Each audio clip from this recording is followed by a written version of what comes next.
Okay, the boxing well. Welcome to Strictly Boxing with Derek Poppy. Roll on, man. Man, it's been we had some professional bouts last night in New Jersey, man, sponsored by the Rising Star Promotions, man. It was, I love to see up and coming fighters, man. That's the real fighters, man. And I'm gonna tell you about Rising Star Promotions, man. Listen, it wasn't no bum fights, man. It wasn't them building up fighters where you had guys you're building up 1-0, 2-0, 3-0 like that. They wasn't no fighters like that where they just getting in there. Every fight looked like they were competitive fights, and even though you got an A side, B side, B sides looked like they were trying to win. It wasn't nobody in there just paying for a bum opponent. Okay, you take risks, and that's my topic tonight. That's what I want to talk about today. What I want to talk about, man, is the risk in boxing, because you got a lot of fights coming up, right? And then everybody always talk about who Tank gonna fight, who Canelo gonna fight, who people gonna fight, like if anybody is not worth them watching it. Man, I'm gonna tell you something, bro. Guys that's getting there, unless it's a fight where they're paying for some bum opponent who's not trying to win. Don't sleep on these guys that you're getting in the ring with, because anybody can get it. My man Broner said anybody can get it. Anybody can slip up, get hit with an awkward punch, a hard puncher, and anybody can get it. So when you take on these A-side guys, you think you put them in the ring with somebody. That's why we in a year right now for upsets. Because, hey, don't sleep on these fighters, man. Anybody can win at any time. This ain't no sport where, it's a sure thing. It's not a sure thing, man. When you think back, like Mike Tyson and Buster Douglas, like that's supposed to be, it was a 30-1 underdog. Like anybody can get it. And you see how good Buster Douglas looked against him. Listen, don't think Tank going to fight this person or Shakur going to fight this person and that the opponents is not worth seeing. No, that's not how this thing go in boxing. And I see everybody on these podcasts, oh, well, who they fight? If a fighter can fight, to me, I think it's very necessary that he do be able to get in there with a fight and pay attention and be careful enough not to get hit. That's a skill and a trade also. You got to be able to make sure you don't get caught. You got little gloves on. You don't got no headgear on. Anybody can get knocked out. You can't the only way a fighter is sure is if the opponent is not punching back. You got like guys completely. This guy Shakur fighting his next fight, man, is a former champion. Like he a former world champ.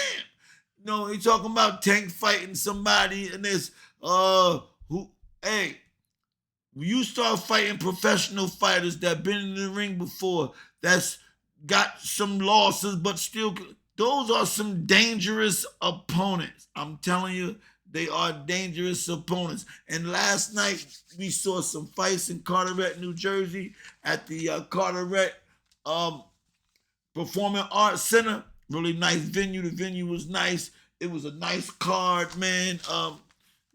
Bruce Seldon, his son was there. He's 2-0. And his boots was there. His fighter now 2-0. And this is where you see real fighters being built up. And that's why I want to talk about how do you build up real fighters. Some people think we're just going to take a fighter, get him 10, 15, 20 bums, make him 15, 20-0 with 20 knockouts, and now look, now we can start talking junk about him being good. That is the worst thing to do, because your fighter's not learning nothing. He's not learning any skills. He's not getting any better. And this is why I'm going to say that the Rising Star Promotions last night is a good thing, because the fighters were competitive. And even though you might have had a better record, You know, you might have been 2-0 or 3-0, and they might be 1-2 or whatever. It was not not an easy fight. And let me tell you something else about that. Because people that get losses, it becomes real dangerous with that. You know, I know some fighters, man, that they wasn't really training seriously. They just needed some money. They just took the fight out of shape. They probably was caught up in the street length and game, took some fights just to make a couple of dollars and took the L and got losses. But then they might, let me get my shit together. And they got in shape. And having these L's on their record, or the time they fought, they wasn't at their best, and now opportunities come around, and we think, okay, well, he lost his last 2 fights, 3 fights. Yeah, well, maybe he was going through a divorce. I don't know. Maybe he was going through something. Maybe he was caught up in hanging out or whatever. But now, an opportunity at a title shot will make somebody really, really train. An opportunity for a title shot against a big name fighter like Tank Davis or Shakur Stevenson or Canelo Alvarez, a title shot opportunity against. Nah. You know what? I'll get in tip top shape. Get in tip top shape, and I'm gonna be ready for an opportunity like that. And this is why they always say getting the title, winning the title is tough, but keeping the title is even more tough because everybody want to fight you. And when they get your opportunity to fight you, they going to be ready. They are going to be ready. So any fight that Tank get, any fight that the big names get, their opponents are going to be ready. They don't want, these are chance of a lifetime fights. Chance of a lifetime fights where fighters could have looked bad, and all of us, let me really get ready for this. And you'll see that's why the thing of the sport, that's why it's all about these upsets. It's about upsets, bro. Look, nobody want to fight the best all the time. But when you a top fighter, you got to be at your best all the time. That's why I love when Crawford said, man, I ain't sleeping on nobody. I ain't sleeping on nobody. He said, I ain't sleeping on nobody. I ain't sleeping on nobody. Everybody I'm fighting, I don't care what his name is. I don't know what his record is. You're going to see me at my best. And that's what's so wonderful about the boxing game. That's what the wonderful thing is. And so what I want to talk about, man, is how do you build these fighters up, man? How they getting them? You got two different groups, man. You got some groups of people that are taking their fighters overseas, like different countries. Now it's a different game when you're talking about a bump, somebody getting in the ring that you're giving $200 or $300 or something just to get in the ring and act like he got punched and fell. Now that's a different game, but a lot of that is going on too. There's a lot of people just fronting like it's a real fight. Now that's another game. That's not building the fighter. That's not building the fighter. Like I'm talking, I love the Rising Star Promotions last night. Rising Star Promotion. No. I'll make the match for you. But the opponent is still trying to win. He's throwing punches back at you. That's a whole different sport when you got some guys want to take a fighter over. Now I think they probably do it because, you want to rush a fighter to get him his 15, 20, or maybe the fighter could fight, but you still, by taking him to get these bum fights and guys that never really trying to fight, what's happening is they don't get the benefit of learning and be getting better every fight. So now I got a fighter. He just won his third professional fight last night. Danny Gonzalez. Danny Gonzalez is now 3-0 with 3 knockouts, 140 pounds. He's good. He's sharp.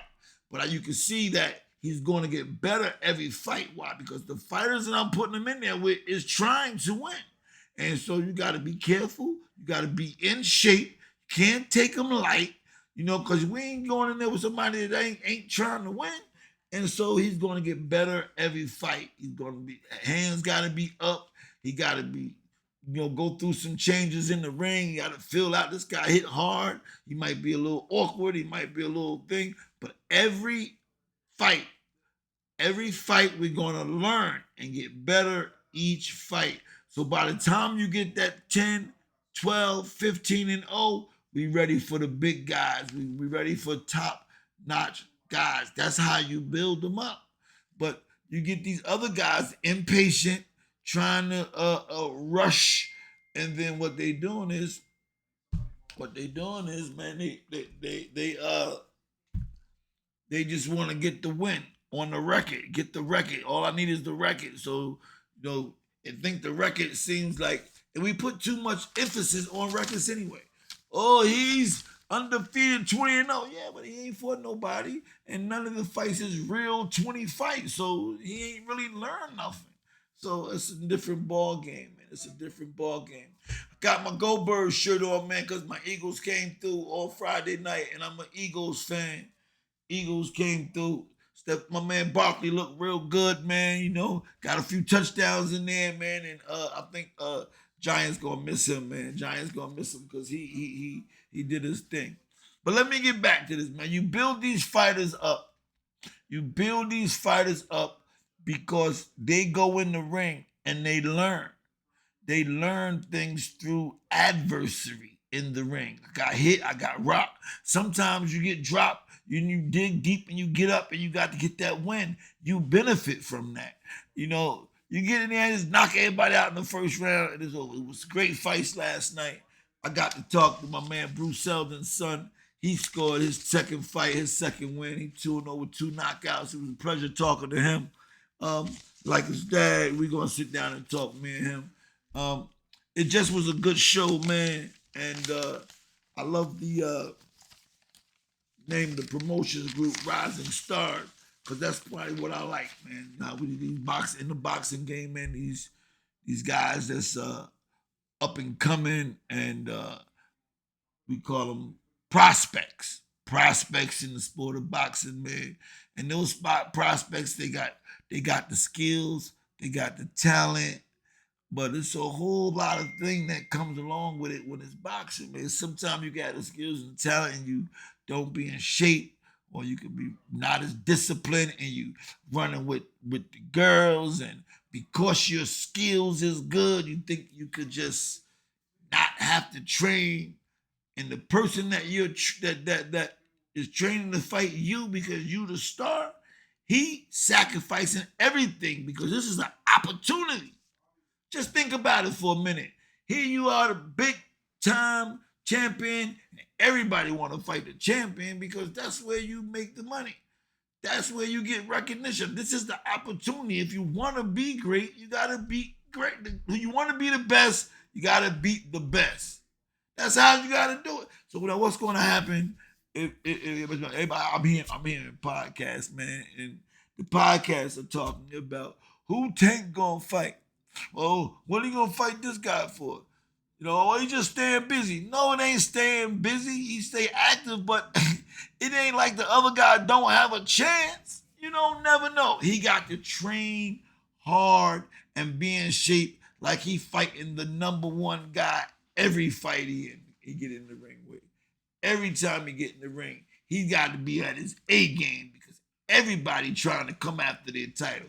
This is everyone. Now, and I'm gonna tell you, I spoke to my man Latif. Latif Rivers, the Harlem Globetrotter guy.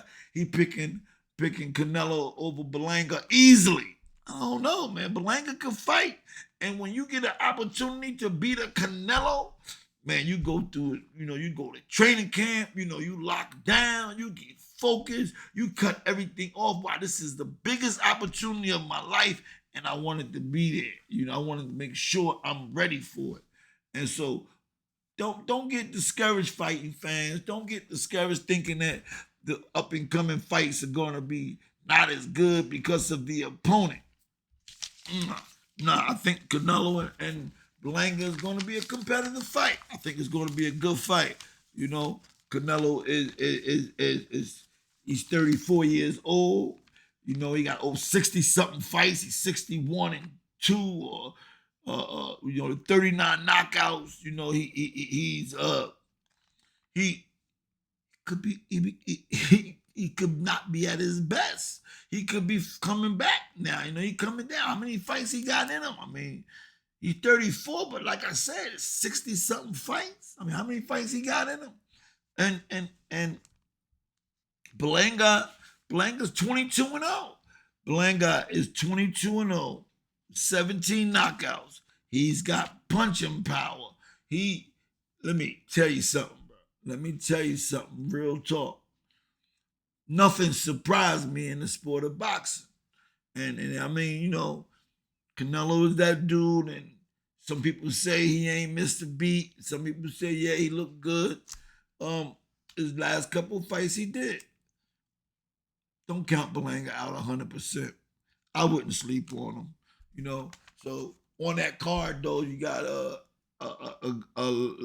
Laurie, Iris Landy, Laura, Danny Garcia. You know, that's something I want to see. You know, see how much Danny Garcia still got left. See if Danny Garcia is still got anything left in the tank. You know, they it's not an age thing with them, but um, Laura just looked it good his last fight to me. He looked it like he still was on the top of his game, man. So that's good, you know. That's going to be a good card, man, on the 12th. I mean, next, not the 12th, on the 14th of September, next Saturday. Um, Collar Planner's on the card. And just going to be a real nice. Rody Romero is on the card.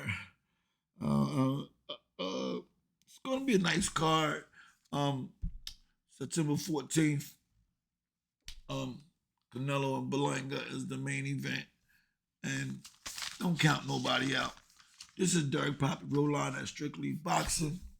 I like that, man. Don't count nobody out. Don't count nobody out, man. Listen, if you like the channel, hit the thumbs up and I appreciate it, man. If you haven't subscribed to the channel, subscribe to the channel, man, and you can get notified when I'm getting on doing more videos, man. If you got something to say about what we're talking about, man, let me hear what you got to say, man. It's Derek Pop Roll On. That's Strictly Boxing. Peace.